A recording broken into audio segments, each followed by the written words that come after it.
The breaking point captain, Sarah Chen, stared at the message on her screen, her hands shaking with rage. The Galactic Council's latest order was worse than anything they had demanded before. This time, they had gone too far.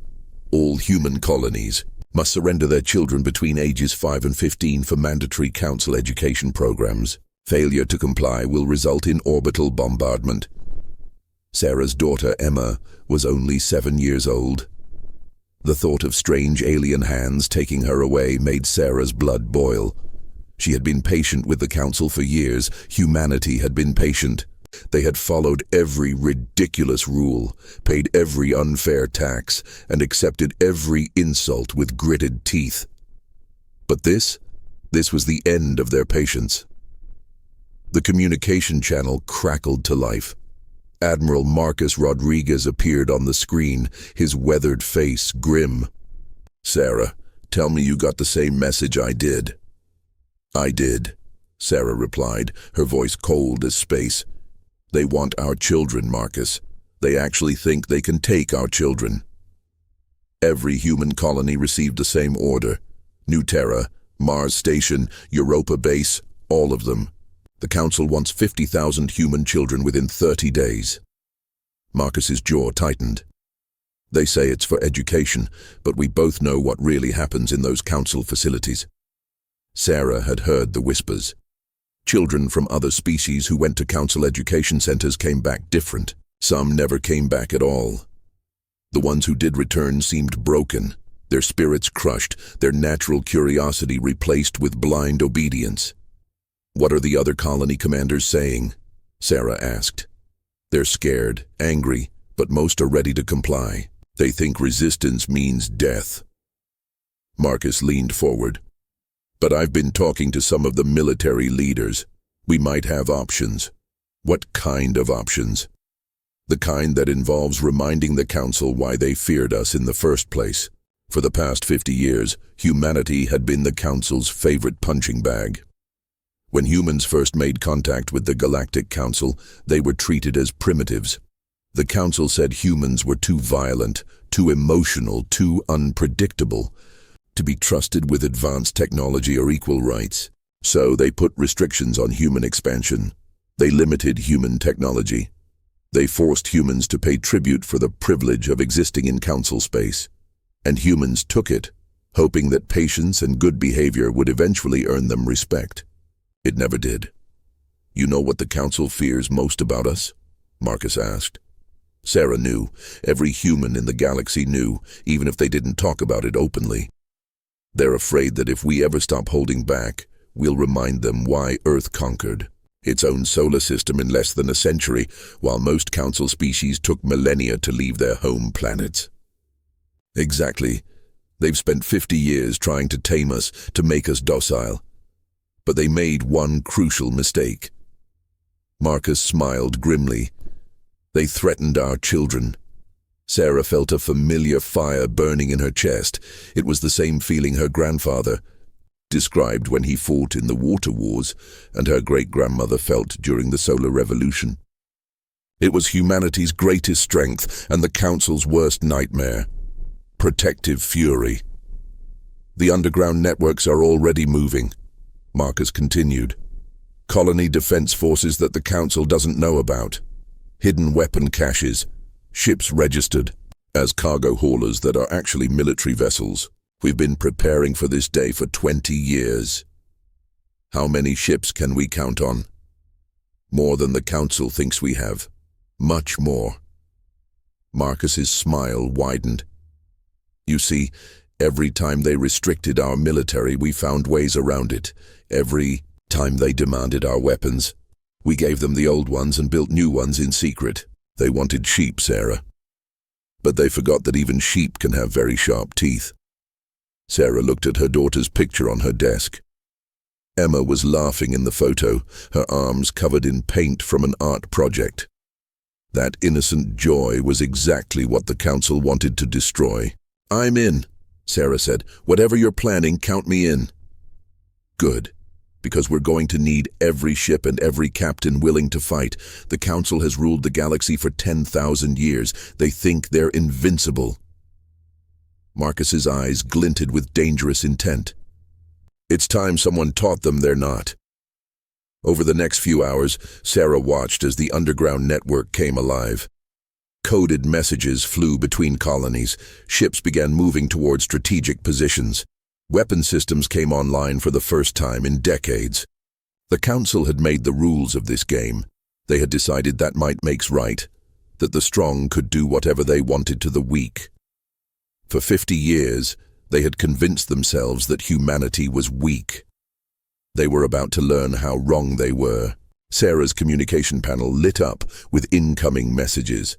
Colony commanders, ship captains, military officers, even civilian leaders, all with the same message. We're ready. The Council wanted 50,000 human children. Instead, they were going to get something they hadn't experienced in centuries, a real fight. As Sarah began coordinating with other commanders, she thought about all the species that had bowed to Council authority over the millennia. The gentle Velari, whose peaceful nature made them perfect servants. The logical Zentauri, who calculated that resistance was statistically impossible. The proud Kethmar, who fought briefly but gave up when the cost became too high. But humans were different. Humans didn't calculate odds when their children were threatened. They didn't consider costs when protecting their families. They didn't surrender when faced with impossible situations. They got creative. And creativity, Sarah realized, was something the Council had never learned to fight against. The Network Awakens commander Jake Mitchell received the coded message at 0300 hours. The sheep are coming home. It was the signal he had been waiting for 20 years. Within minutes, his cargo ship, the Honest Trader, began its transformation. Hidden panels slid away, revealing military-grade weapons. The ship's true engines came online, tripling its speed. What the Council thought was a harmless transport vessel was actually a heavy cruiser designed specifically to hunt their ships. Jake wasn't alone. Across human space, similar transformations were happening on hundreds of ships. The Council had been so focused on limiting humanity's official military that they never noticed the unofficial one growing in the shadows. Admiral Rodriguez had been clever about it. Every merchant vessel carried military-grade shields hidden behind civilian plating. Every mining ship had weapons disguised as drilling equipment. Every passenger liner was actually a troop transport ready to carry soldiers into battle. For 20 years, humans had played a dangerous game of hide-and-seek with their overlords. Now it was time to stop hiding. "Captain, we're receiving reports from all sectors," Lieutenant Hayes announced from the communication station. "Over 800 ships have acknowledged the activation order. That's more than the Council's entire patrol fleet." Jake smiled. The Council had always underestimated human ingenuity. They thought in terms of official documents and registered vessels. Humans thought in terms of, what can we get away with? "Any word from the civilian evacuation operations?" "Already in progress, sir. Colony ships are moving non-essential personnel to the outer rim settlements. The Council's satellites won't detect them until they're long gone." This was the part of the plan Jake was most proud of. While the military prepared for war, civilian ships were quietly evacuating families to hidden colonies beyond Council space. Secret settlements that humanity had been building for decades, just in case this day came. The Council thought they knew where every human lived. They were wrong about that too. "Sir, incoming transmission from Admiral Rodriguez." Marcus's face appeared on the main screen. Behind him, Jake could see the bridge of the Retribution, humanity's most advanced warship disguised as an asteroid mining station for the past 15 years. "Status report, Jake. All ships in Sector 7 are ready for action. Civilian evacuation is 60% complete. We should have all families clear within 12 hours. "Good. What about the Council's response?" Jake checked his sensor readings. "Their patrol ships are still following normal patterns. I don't think they know what's happening yet. They will soon enough. The Velari ambassador just contacted them about unusual human ship movements.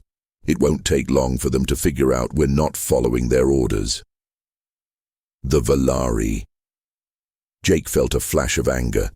The Council's favorite servants, always eager to report on other species. They had been humanity's biggest obstacle, constantly watching and reporting any sign of resistance. What about the other species? Any support? Marcus's expression darkened. The Centauri are staying neutral as expected. The Kethmar are actually cheering us on, but they won't provide direct help. The Silithians, he paused. The Silithians surprised everyone. They want to join us. Jake's eyes widened. The Silithians were an ancient species, older than the Council itself. They rarely got involved in galactic politics, preferring to stay in their home systems. Why would they help us? Apparently, the Council made the same demand of them 50 years ago. They complied, and their entire young generation was changed. They don't want to see it happen to another species. This was unexpected. Jake had planned for humanity to fight alone against the Council. Having alien allies, especially ones as technologically advanced as the Silithians, changed everything. How many ships can they provide? 200, including their flagship Eternal Wisdom. Jake, this ship alone is larger than anything in the Council fleet. Jake felt hope growing in his chest. Maybe this wasn't a suicide mission after all. Maybe humanity actually had a chance. What's our first target? Jake asked. Council Station 7 in the Rigel system. It's where they process all their educational programs. If we're going to rescue those children from other species, we start there. The plan was elegant in its simplicity. While the Council expected humanity to either comply or make a desperate last stand at Earth, human forces would strike directly at the heart of the Council's operations. They would free the imprisoned children, capture Council leadership, and show the galaxy that the Council could be beaten. Admiral, we have a problem, Hayes announced. Council patrol ships are changing course. They're heading for the civilian evacuation routes. Jake's blood ran cold. The Council had figured out that families were escaping and were moving to stop them. Civilian ships with families aboard were no match for Council warships. Time to intercept? 40 minutes, sir, Marcus's voice cut through the bridge. All ships, this is Admiral Rodriguez. The Council is targeting civilian evacuations. Rules of engagement are now active. I repeat, we are weapons-free. This was it. The moment that would change everything. For 50 years, humans had avoided direct confrontation with Council forces. In 40 minutes, that would end. Jake turned to his crew. These weren't professional soldiers like the Council employed. They were mechanics, engineers, traders, and miners who had trained in secret for years. They were parents, brothers, sisters, and friends who had decided that some things were worth fighting for. You all know what happens if we lose, Jake said. Our children disappear into Council facilities. Our colonies get bombed from orbit. Humanity becomes a cautionary tale about what happens when you resist the Council. He paused, looking at each face. But you also know what happens if we win. We show the galaxy that the Council can be beaten. We save not just our children, but all the children trapped in those facilities. We prove that freedom is worth fighting for. The crew responded with determination instead of fear. These were humans, after all. When faced with impossible odds, they didn't surrender. They got angry. Hayes, open a channel to all ships in the fleet. Channel open. Sir? Jake's voice carried across space to hundreds of ships filled with ordinary people about to do extraordinary things. This is Commander Mitchell to all units. In 35 minutes, we make contact with Council forces. They expect us to run, to hide, to beg for mercy. His voice grew stronger. Instead, we're going to remind them why they were afraid of us in the first place. The responses came flooding back. Ship after ship confirming ready status. Civilians turned warriors, ready to fight for their families. The Council had ruled through fear for 10,000 years. Today, they were about to learn what human fear looked like when it turned into fury. First blood, the Council patrol ship Sovereign approached the human evacuation convoy with casual arrogance. Captain Veltar of the Centauri had stopped dozens of smuggling operations before.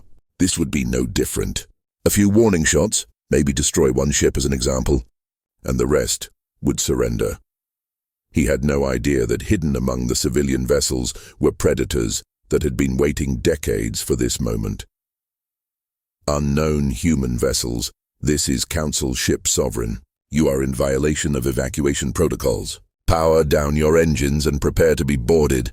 The response came from what appeared to be a simple cargo hauler called Martha's Pride. Council ship, this is Captain Lisa Wong. We're transporting families to safety.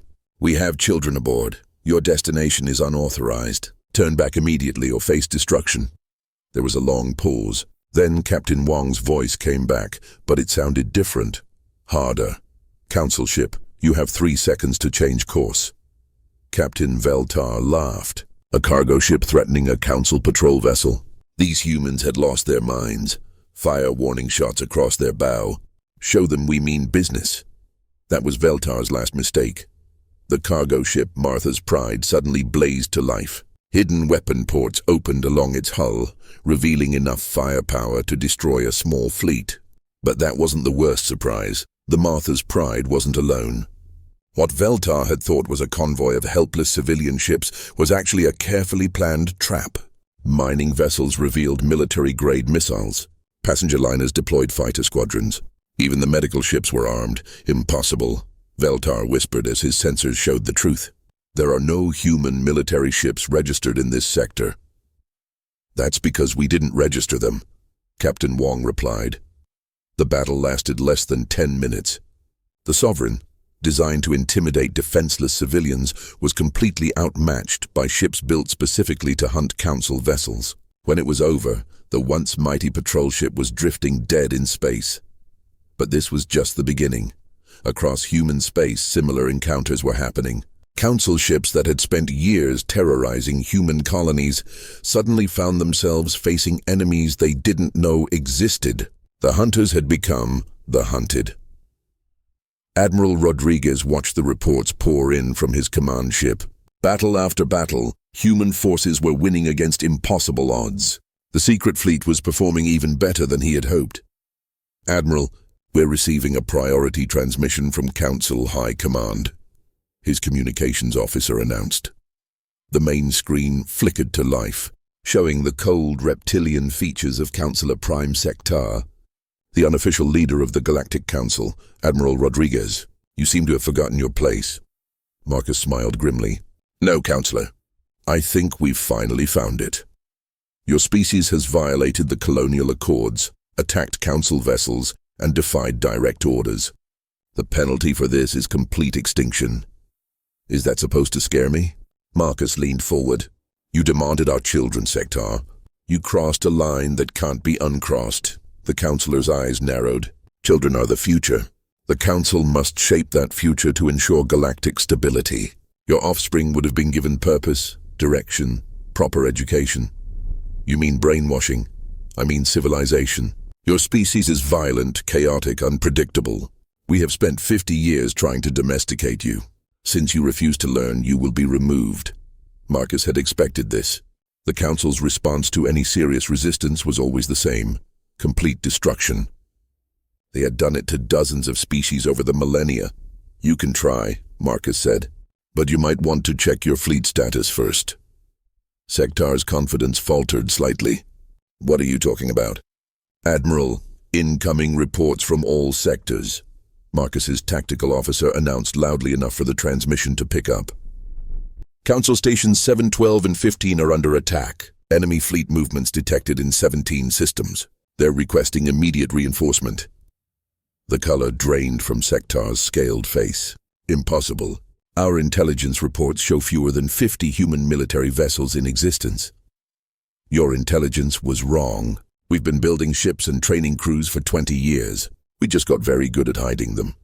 The truth was even more shocking than Sectar realized. While the Council had been focused on humanity's official military, humans had been creating an entirely parallel force. Civilian corporations had built weapons factories disguised as manufacturing plants. Mining operations had secretly constructed warships. Even passenger cruise lines had been training combat pilots. Every human with technical skills had contributed something. Engineers designed better weapons. Scientists developed new shield technology. Factory workers built ammunition during their off hours. Teachers trained the next generation of tactical officers. The Council had tried to limit humanity's military by controlling their government and official institutions. But they had forgotten that humans were creative problem solvers who didn't always follow official channels. "You have made a grave error," Sektar hissed. "The Council fleet number's in the thousands. Even if you have more ships than we estimated, you cannot match our firepower." "Maybe not," Marcus admitted. "But we don't have to match it. We just have to survive long enough." "Long enough for what?" Marcus smiled. "For the rest of the galaxy to see that the mighty Council can bleed." This was the real strategy. Humanity couldn't win a straight fight against the Council's full military might, but they could prove that the Council wasn't invincible. Once other species saw that the Council could be hurt, some might find the courage to join the fight. "You think other species will help you?" Sektar laughed. "They are civilized. They understand order, hierarchy, their place in the galaxy. Only humans are foolish enough to fight a war they cannot win." "We'll see about that." The transmission ended, but Marcus could already see the results of their strategy. His intelligence network was reporting unusual activity throughout Council space. Species that had been quiet for centuries were suddenly holding emergency meetings. Military forces that had been dormant were quietly mobilizing. The Silithians had already committed to the fight. The Kethmar were reconsidering their neutrality. Even some of the smaller species were making inquiries about joining the resistance. "Admiral, Priority 1 message from Captain Chen," his communications officer announced. Sarah's face appeared on screen, and Marcus could see the grim satisfaction in her eyes. "Marcus, we just hit Council Station 7. You need to see what we found." The image changed to show the interior of the station. What Marcus saw made his blood boil with rage. Thousands of children from dozens of species, all sitting in perfect rows, staring straight ahead with empty eyes. They moved in unison, spoke in unison, even breathed in unison. "They're not educating them," Sarah's voice said over the image. "They're turning them into drones, living computers that follow orders without question or independent thought." Marcus closed his eyes. This was worse than he had imagined. The Council wasn't just trying to control other species' children. They were destroying everything that made them individuals. "How many can we save?" "We're evacuating all of them, but Marcus, some of these children have been here for years. I don't know if they can be helped." This changed everything. What had started as a fight to protect human children had become something much larger. The Council hadn't just threatened one species. They had been systematically destroying the futures of entire civilizations. "Sarah, document everything. Every child, every procedure, every piece of evidence. The galaxy needs to see what the Council has been doing." "Already on it. We're transmitting the data to every species in the galaxy. They can't ignore this." Marcus felt a grim satisfaction. The Council had made this personal by threatening human children, but by revealing their true nature, they had made it universal. No parent in the galaxy would be able to watch those images without feeling protective fury. The war was no longer just about humanity's freedom. It was about the survival of individual thought and free will throughout the galaxy, and that was a fight worth dying for. The galaxy awakens. The footage from Council Station 7 spread across the galaxy like wildfire. Within hours, every species had seen the evidence of what the Council called education. The images of children turned into mindless drones shocked even the Council's most loyal supporters. On the Kethmar homeworld, War Leader Thakmor watched the recordings with growing rage. His own daughter had been taken for Council education 5 years ago. When she returned, she had been different, quiet, obedient, empty. He had thought it was just the trauma of being away from home. Now he knew the horrible truth. "Summon the War Council," he growled to his aide. The Kethmar marched to war. Similar scenes were playing out across the galaxy. Species that had accepted Council authority for millennia were finally seeing the true cost of that acceptance. Their children hadn't been educated. They had been destroyed and rebuilt as servants. The Centauri, known for their logical approach to everything, ran probability calculations on the Council's actions. The results were disturbing. At the current rate of educational processing, independent thought would be extinct within 3 generations. "This is not logical governance," announced Prime Calculator Zendai to the Centauri Assembly. "This is systematic elimination of cognitive diversity. We must recalculate our alliance parameters." Even the peaceful Velari, The Council's most loyal servants were having doubts. Elder Velana had always believed that the Council's harsh methods were necessary for galactic peace. But watching children reduced to empty shells made her question everything. "Perhaps," she said quietly to her council, "peace at this price is not truly peace at all." Meanwhile, human forces were discovering that their rebellion had unleashed something much larger than they had planned. Admiral Rodriguez's communication channels were flooded with messages from species across the galaxy. "Admiral, we're receiving formal military alliance requests from the Kethma, the Zentari, and—" "Wait, this can't be right," his communications officer said, staring at her screen. "Sir, even the Velaria are requesting a meeting about reassessing their position." Marcus could hardly believe it. The Velaria had been the Council's eyes and ears for centuries. If they were having second thoughts, the Council's support was crumbling faster than anyone could have predicted. What about military support? Actual ships and weapons, not just political statements. The Kethma are mobilizing their entire war fleet. "That's over 500 ships, sir." The Zentauri are contributing their research vessels, but they've been modified with some kind of new weapon technology. The Silithians are sending another 300 ships. Marcus did quick mental math. Combined with humanity's secret fleet, they were looking at nearly 2,500 ships. That was still smaller than the Council's full military, but it was large enough to make a real fight of it. But numbers weren't the only factor. The Council's forces were spread across the galaxy, maintaining order on thousands of worlds. They couldn't bring their full strength to bear without abandoning their control over member species. "Admiral, priority transmission from Captain Chen. She says it's urgent." Sarah's face appeared on screen, and Marcus could see excitement mixed with concern in her expression. "Marcus, we've got a problem and an opportunity. The good news is that we've rescued over 10,000 children from Council facilities. The bad news is that we've just learned about something called the Primary Processing Center." "What's that?" "It's where they send the children who show the most resistance to conditioning. According to the data we captured, there are over 50,000 children there from every species in the galaxy, including—" She paused. "Including Council species' own children." Marcus felt his blood turn cold. They're doing this to their own people? Apparently, the Council leadership believes that even their own species are too chaotic in their natural state. They've been systematically processing their own children for over a century. This revelation was staggering. The Council wasn't just oppressing other species. They were destroying their own people's ability to think independently. No wonder they had become so rigid, so unable to adapt or change.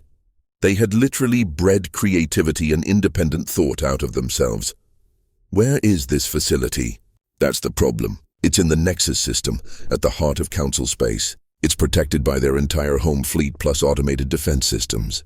It would take everything we have just to get close to it. Marcus stared at the tactical display showing the Nexus system. It was indeed a fortress designed to be impregnable, but it was also the key to everything. If they could rescue those children and broadcast the evidence of what the Council was doing to their own people, it would destroy any remaining support for Council authority.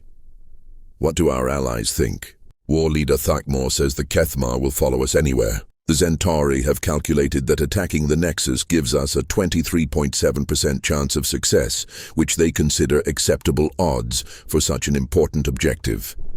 Marcus nearly laughed. Only the Zentauri would consider a 23% chance of success as acceptable. But they were right about the importance of the objective. "Admiral," his tactical officer interrupted, "we're receiving reports of Council fleet movements. They're pulling ships from patrol duties throughout the galaxy. Looks like they're massing for a major offensive." This wasn't unexpected. The Council would want to end the rebellion quickly before more species joined the resistance. They would throw everything they had at the human worlds, hoping to destroy the rebellion's leadership in one decisive battle. "How long do we have?"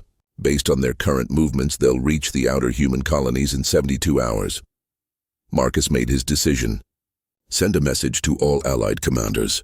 We're not waiting for them to attack us. We're going to hit the Nexus system while their main fleet is out of position." It was a desperate gamble. If they failed, humanity and their allies would be completely destroyed. But if they succeeded, they would deal such a blow to Council authority that their empire might never recover. "Sir, Captain Wong is requesting permission to speak." Lisa Wong had become something of a legend after her ship's victory over the Council patrol vessel. Her face appeared on the screen, showing the same determined expression that had intimidated the Council captain.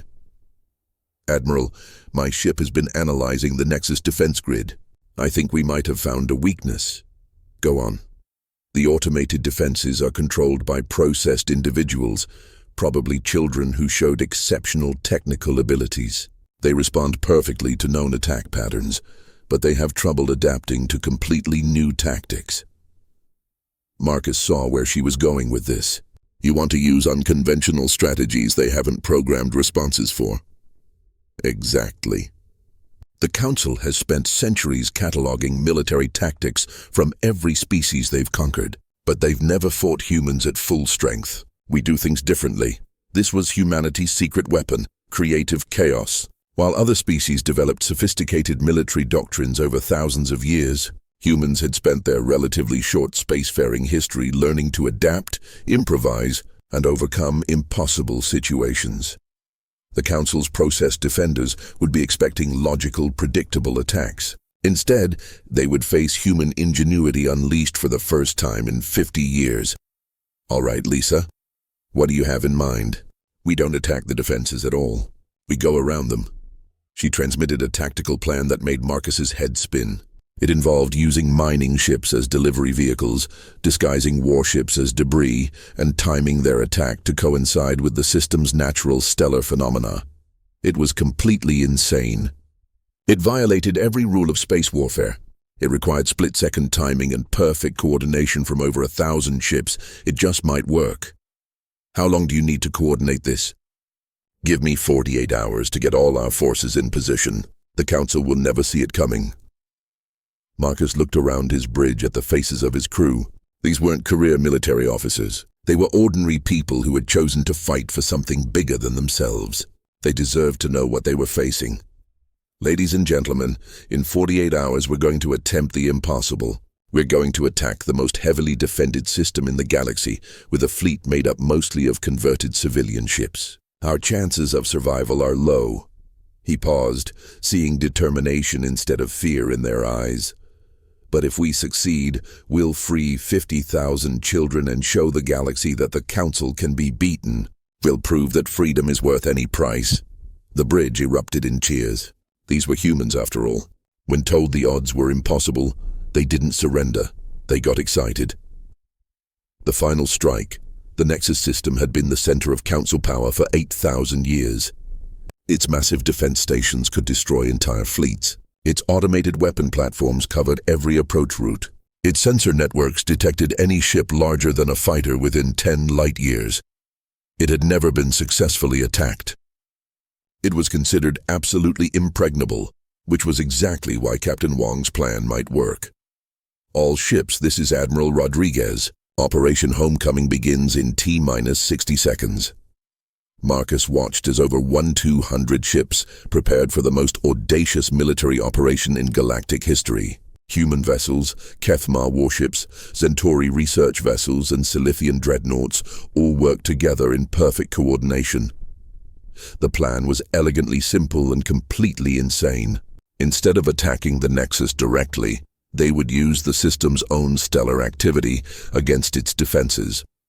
Every 47 hours, the Nexus star released a massive solar flare that temporarily blinded the defense networks. During those precious few minutes, the Allied fleet would emerge from hyperspace, hidden inside the flare's radiation signature.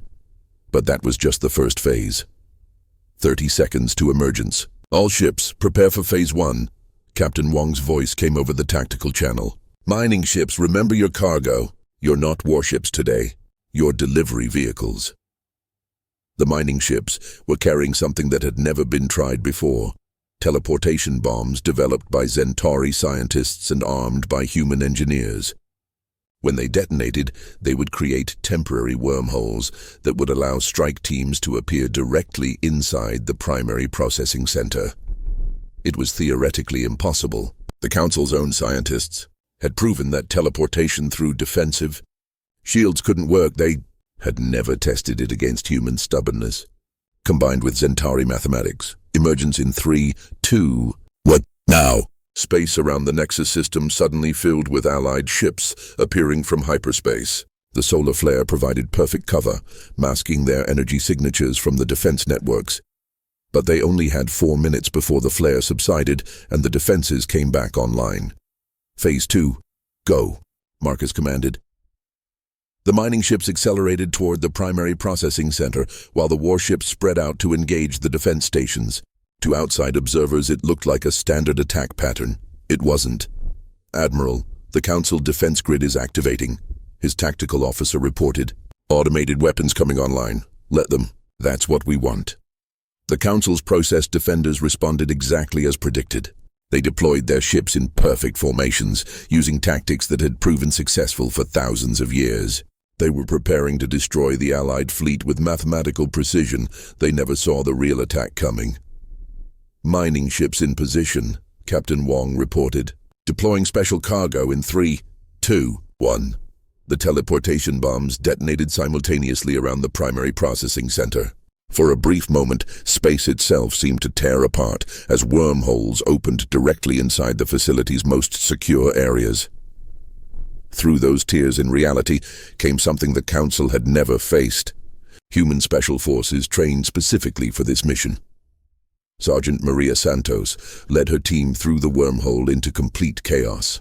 Alarms were screaming, Council guards were running in confusion, and the facility's automated systems were trying to figure out how enemies had appeared inside their secure perimeter.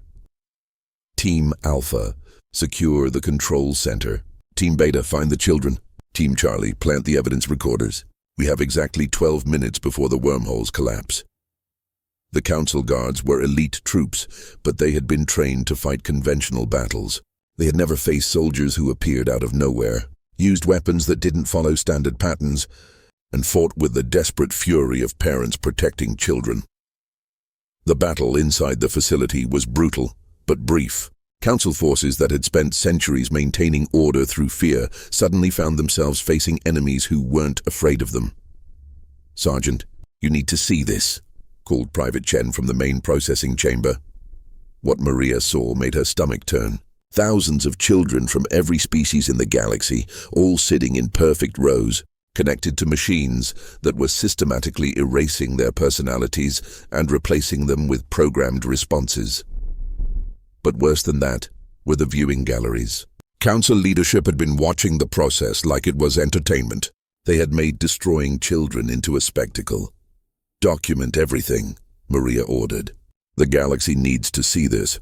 Meanwhile, the space battle was reaching its climax. The Council's automated defenses were performing perfectly, destroying Allied ships with mechanical efficiency. But they were also doing exactly what the humans had planned for them to do. Admiral, the defense grid is repositioning to concentrate firepower on our main fleet, the tactical officer reported. Excellent. That means they're not watching their flanks. This was the final phase of Wong's plan. While the Council defenses focused on the obvious threat, a small force of disguised ships had been quietly moving into position around the system's edge.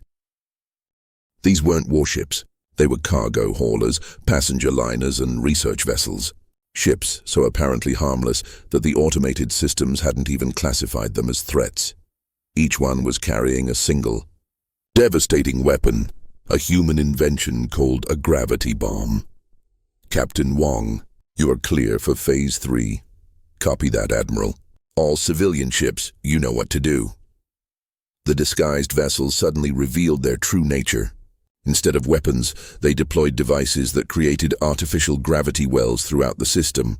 The effect was like dropping dozens of black holes into the middle of a carefully organized military formation. The Council's perfect battle formations collapsed into chaos as their ships were pulled out of position by irresistible gravitational forces. Defense platforms that had been precisely positioned to cover every angle found themselves pointing at empty space while enemies attacked from unexpected directions. Now, all ships, full attack!